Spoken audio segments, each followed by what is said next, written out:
በዚያ ከለውጥ ማግስት ባደረግነው ውይይት በሁሉም የአገሪቱ ጫፎች የነበሩት ጥያቄዎች፣ አስተያየቶች በሁለት አንኳር ጉዳዮች ተከፍለው ይታዩ ይችላሉ። አንደኛ ፖለቲካ ጥያቄ ነው። ሁለተኛ ደግሞ የመልማት ጥያቄ ነው። ልማትና ፖለቲካ ናቸው ጎልተው በተለያየ ቋንቋ በተለያየ መንገድ የሚነሱት። በአማራ ክልል የነበረውን ጥያቄ ከዚህ ተለይቶ የሚታይ አይደለም። የመጀመሪያው የፖለቲካ ጥያቄውን ብንወስድ በሁለት ከፍለን ማየት እንችላለን። ራሱ የፖለቲካውን ጥያቄ አንደኛው ረዥም ጊዜ የሚወስድ ዘላቂ መፍትሄ የሚሻ አስተማማኝ ሰላም ማረጋገጥ የሚፈልግ ከአንድ ብሔር፣ ከአንድ ክልል፣ ከአንድ ፓርቲ በላይ ማሳተፍ የሚፈልጉ ጉዳዮች አሉ። በአንድ ፓርቲ የማይመለሱ፣ በአንድ ክልል የማይመለሱ፣ በአንድ ከባቢ ፍላጎት የማይመለሱ የሌሎችን ተሳትፎ የግድ የሚጠይቁ ጉዳዮች አሉባቸው ጥያቄዎች ውስጥ። ለምሳሌ ህገ መንግስት በሚመለከት ባንዲራው ላይ ጥያቄ የሚያነሱ ሰዎች አሉ። አንቀጽ 39 ላይ ጥያቄ የሚያነሱ ሰዎች አሉ። በወሰን ጉዳይ በወሰን ይገባኛል ጥያቄ የሚያነሱ ሰዎች አሉ። እንደነዚህ ያሉ ጥያቄዎች ሙሉ እይታን ዘላቂ ሰላም የሚያረጋግጡ ምላሽን ማምጣት ይጠይቃሉ። እንዲሁ ሰምተህ ወዲያው የምትመልሳቸው ጉዳዮች ሳይሆኑ ሂደት ይፈልጋሉ። ለዚያ ረዘም ላለ ጊዜ እንግዲህ በውይይት እንደቆየን ይታወቃል። እያንዳንዱ የራሱ ችግር ስላለበት፣ ለምሳሌ ከነዚህ ጥያቄዎች ውስጥ ስንቶቹ እንደሆኑ ባላቅም ብዙዎቹ በሀገራዊ ምክክሩ ምላሽ ሊያገኙ እንደሚችሉ ተስፋ አደርጋለሁ። ነገር ግን ሐረርጌ ሄደህ የተጠየቀውን ጥያቄ እዛው ምላሽ እሰጣለሁ ብትል ወለጋ ስትሄድ ጥያቄ ሊወልድ ይችላል።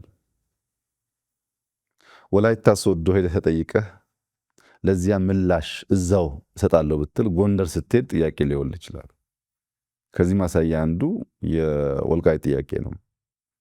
የወልቃይት ጥያቄ ረዘም ላለ ጊዜ ይገባኛል ጥያቄ በአማራ ክልል ሲነሳ ቆይቷል። ይህንን ጉዳይ የሁለቱም ክልል ህዝቦች ያሳተፈ ያወያየ በህገ መንግስቱ መሰረት በሪፍረንደም የተረጋገጠ ለዘላቂ ሰላም መነሾ የሚሆን ካልሆነ እድል አግኝቻለሁና አሁን ላፈላልግ ብትል ሲቀየር ይበላሻል። ለምሳሌ ከዚህ ቀደም የፌዴራል ክልል ስሪት ሲሰራ በህዝቦች ውይይት ቢሆን ያ ነገር የተፈጸመው ለረጅም ጊዜ ጥያቄ ሆኖ አይቀጥልም ነበረ። ያን ስህተት የሚደግም ነገር ነው። አሁን ስለሚመች እናርገው የሚል ጥያቄ የሚነሳበት መንገድ ውይይት ይፈልጋል። ስፔሲፊካሊ የወልቃይትን ጉዳይ ብትወስድ በትግራይ በኩል ያለው ጥያቄ ፌዴራል መንግስት ስርዓት ውስጥ በትግራይ ክልል ይተዳደር ነበር። በጦርነቱ ምክንያት ነው ያንን ቦታ ያጣ ነው። አሁን ደግሞ ለአማራ ህዝብ ህልውና እንታገላለን የሚሉ ኃይሎች ሁሉ ውሰዱት፣ አብረናችሁ እንዋጋለን፣ ይገባችኋል እያሉን ነው። እየከለከለን ያለው የፌዴራል መንግስት ነው። የፌዴራል መንግስት ከዚህ ጉዳይ ራሱን ቢያወጣ እኛ በማንኛውም መንገድ በኃይልም ይሁን በሰላም ቦታችንን እናስመልሳለን። እንቅፋት የሆነብን የፌዴራል መንግስት ነው እንጂ ለዚህ ህዝብ የሚታገሉ ወገኖችም ጭምር ለዚህ ህዝብ እንታገላለን ባዮች ጭምር እንድንወስድ ፈቅደው የዚያ ትግል ተባባሪና አጋር ሆነዋል። እናንተ ናችሁ እንቅፋቱ ይላሉ። ወደ አማራ ክልል ደግሞ ስትመጣ ከጦርነት በኋላ በፌዴራል መንግስት ውክልና የሚተዳደረው የወልቃይት ክልል በህግ አግባብ በተሟላ መንገድ ወደ አማራ ክልል መመለስ ሲገባው የፌዴራል ክልል መንግስት አልመለሰም ብሎ ያስባሉ። ሁለቱም ጋር ጥያቄ አለ ማለት ነው። ይህንን ጥያቄ የምንፈታው አንዱን ወገን በማስደሰት ለአንዱ ወገን ምላሽ በመስጠት አንዱን ከጥያቄው ጋር እንዲቆይ ብናደርገው ዘላቂ ሰላም አያመጣም። የጊዜ ጉዳይ እንጂ መልሶ ግጭት ይፈጥራል። መልሶ ግጭት የሚፈጥርን ነገር ለአጭር ጊዜ እፎይታ፣ ለአጭር ጊዜ ደስታ መመለስ ደግሞ የመደመር መንግስት ፕሪንሲፕል አይደለም። የኛ አንደኛው ፕሪንሲፕል ሚዛናዊነት ነው። ሁለተኛው ሙሉ እይታ ነው። በምንወስናቸው ውሳኔዎች ዘላቂ ሰላም፣ ዘላቂ ልማት፣ ዘላቂ አብሮነትን የማያረጋግጥ የአጭር ጊዜ ድል ከሆነ ታይም ቦምብ ነው።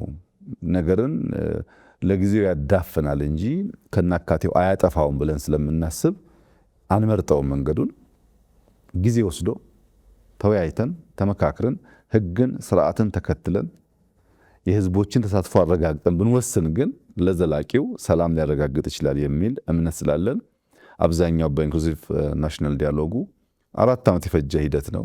ብዙ ሺህ ሰዎች የሚሳተፉበት ነው። አሁን እኔን ካነጋገርኩ በኋላ ራንደምሊ ሄደህ አንዱን ከሰሜን አንዱን ከምስራቅ አንዱን ከደቡብ ብታነጋግር በዚህ መድረክ መገኘቴ ብቻ ከበቂ በላይ ነው ይሉሃል። በጣም ብዙ ነገሮች ይነሳሉ፣ ብዙ ቅሬታዎች ይነሳሉ። አንዱ የአንደኛውን ጥያቄና በሽታ ያደምጣል። በዚያ መንገድ ነው ኢትዮጵያ የምትሰራው፣ በውይይት በንግግር በትዕግስት ነው እና ከአማራ ክልል ጥያቄ አንጻር ከበፊቱ የከፋ ነገር አሁን አለ ብሎ ለመውሰድ ያስቸግራል። በፊት የአማራ ክልል ወልቃይት ወደሚለው አካባቢ መጓዝ አይችልም። ዛሬ ቢያንስ መሄድ ይችላል፣ ሰው መጠየቅ ይችላል። እንደው በሕግ ተጠቅሎ የአማራ ክልል ነው ባይባልም ለመንቀሳቀስ የሚከለክል ነገር የለም። ሌላው ደግሞ በምክክር በውይይት ትግራይንም አሳትፈን እነሱም የኛው ወገኖች ናቸው፣ ኢትዮጵያውያን ናቸው። እነሱም በሚያስከፋ መንገድ የምንፈጽመው ነገር ጥቅም የለውም ብሎ ማመን ያለበት የአማራ ክልል ማህበረሰብ በዛም በዚህም ያለው የተዋሃደ ቅድም እንዳልኩት የተዋለደ በብዙ ጉዳይ ውስጥ አብሮ ያለፈ ህዝብ ነው እና ሁለቱንም ህዝብ በሚያሳምን በውይይት በምክክር ዊን ዊን አፕሮች ብንከተል ዘላቂ ሰላም ያረጋግጣል። ከዛ ውጭ ያለው መፍትሄ ለአማራም አይጠቅምም፣ ለኢትዮጵያም አይጠቅምም፣ ለትግራይም አይጠቅምም ብለው የመደበን መንግስት በጽኑ ያምናል። ነገር ግን ከረዥም ጊዜ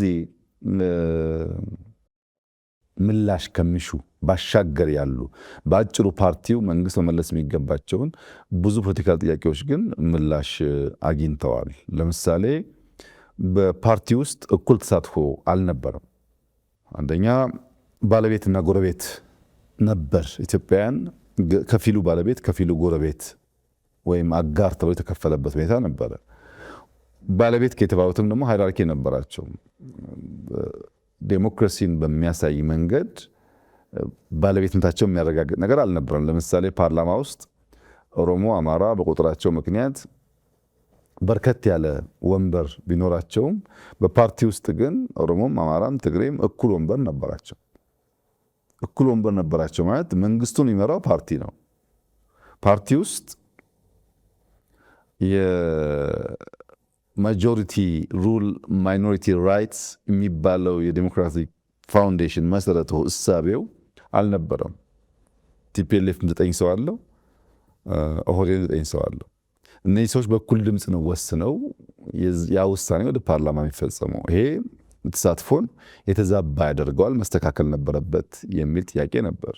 ሪጂናል ኦቶኖሚ ክልሎች ከፌዴራል መንግስት በህግ ከተሰጠው ስልጣን ባሻገር ጣልቃ ሳይገባባቸው በነፃነት ልማታቸውን፣ ሰላማቸውን፣ ፖለቲካቸውን እንዲያራምዱ መፍቀድ ላይ እንደሚታወቀው ውስንነት ነበር። ያንን መመለስ ብዙ የሌሎችን ክልሎች ተሳትፎ ሳይፈልግ ራሱ መንግስት ራሱ ፓርቲ መወሰን መቀየር ይችላል። በፌዴራል መንግስት አካታችነትን በሚመለከት ኢሹዎች ነበሩ። በቁልፍ ቁልፍ ተቋማት ውክልናችን ለምሳሌ አየር መንገድ ወስደህ፣ ቴሌኮም ወስደህ፣ ሜቴክ ወስደህ እንደዚህ ገንዘብ ያለባቸው ሺፒንግ ላይንስ ወስደህ የሚታየው ካቢኔ ብቻ ሳይሆን ሌሎችም አካባቢዎች ላይ የነበረው ውክልና አሳታፊ አካታች አልነበረም የሚል ስሞታ ቅሬታ ነበር። ያለ መፍታት ብዙ ርቀት ተኪዷል። መጥፎ ትርክቶች አሉ። አንደኛው እንደ ገዢ፣ እንደ ጨፍጫፊ፣ እንደ አጥፊ የሚወስድ ትርክት አለ። ይሄ ደግሞ በዘላቂነት ኢትዮጵያን እያጠፋ እየከፋፈለ ነውና ትርክት ማድረቅ አለብን፣ ማስተካከል አለብን የሚል ጥያቄ ነበር። እሱን ለመፍታትም የውስጥ ውይይት የመንግስት ውሳኔ በቂ ስለነበረ ማድረግ ተችሏል። ሌሎች የፖለቲካ ኃይሎች ወይም አመለካከት ያላቸው ፓርቲዎች በመንግስት ስርዓት ውስጥ ማሳተፍ ኢንክሉሲቭ መሆን ችግር አለ። አሸንፍ ያለውና በቃ እኔው ብቻ ነኝ የማስተዳድረው የሚል እሳቤዎች ኢትዮጵያ ውስጥ አሉ። ያም ጎጂ ነው የሚል ነገር ነበር። እንደምታስታውሱት በካቢኔያችን የሚፎካከሩ ፓርቲዎች ገብተው በጋራ ነው ባለፉት 5 ዓመታት ሀገር የመራ ነው። ያም በቂ አይደለም። በፓርላማ ውስጥ ተሳትፎ ያንሳል። ይሁነን ብለን ሌሎች ኃይሎች እንዲሳተፉ መልቀቅ አለብን፣ ማሳተፍ አለብን የሚል ምናልባት ኤክሰፕሽናል የሆነ ውሳኔ አሁን እንደ ዋዛ ብናየው ነገ ደግሞ ማግኘታችንን እናያለን።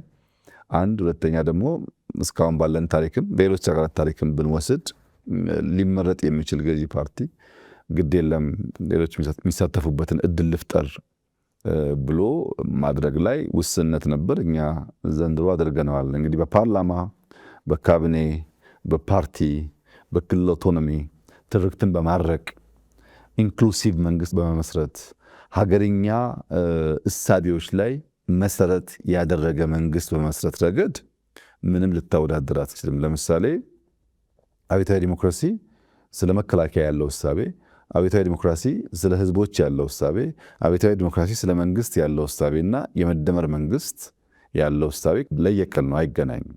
የመደመር መንግስት መነሾ ቢያንስ 4 ኢትዮጵያ ውስጥ የምናውቃቸውን መሰረታዊ እምነቶች፣ ልምምዶች፣ ባህሎች እንደ መነሾ ይወስዳል። አንደኛው ቅኔ ነው።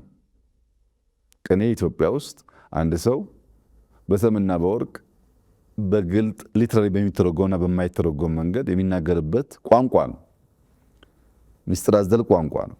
ያን ምስጢር አዘል ቋንቋ የማይረዳ መንግስት ከሆነ ከህዝብ ጋር ሊግባባ አይችልም። ካልተግባባህ ደግሞ ካልተነጋገር ካልተደማመጥክ ደግሞ እምነት አይፈጠርም።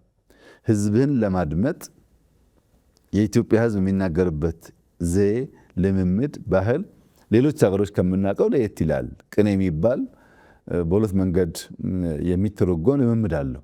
ይህንን እንደ አንድ የኮሚኒኬሽን ብሪጅ አድርጎ ይወስዳል የመደመር መንግስት። ሁለተኛው የተበተኑ ሀብቶች አሉ። ፍራጃይል የሆኑ እውቀቶች፣ የሰው ኃይል ካፒታል አለ።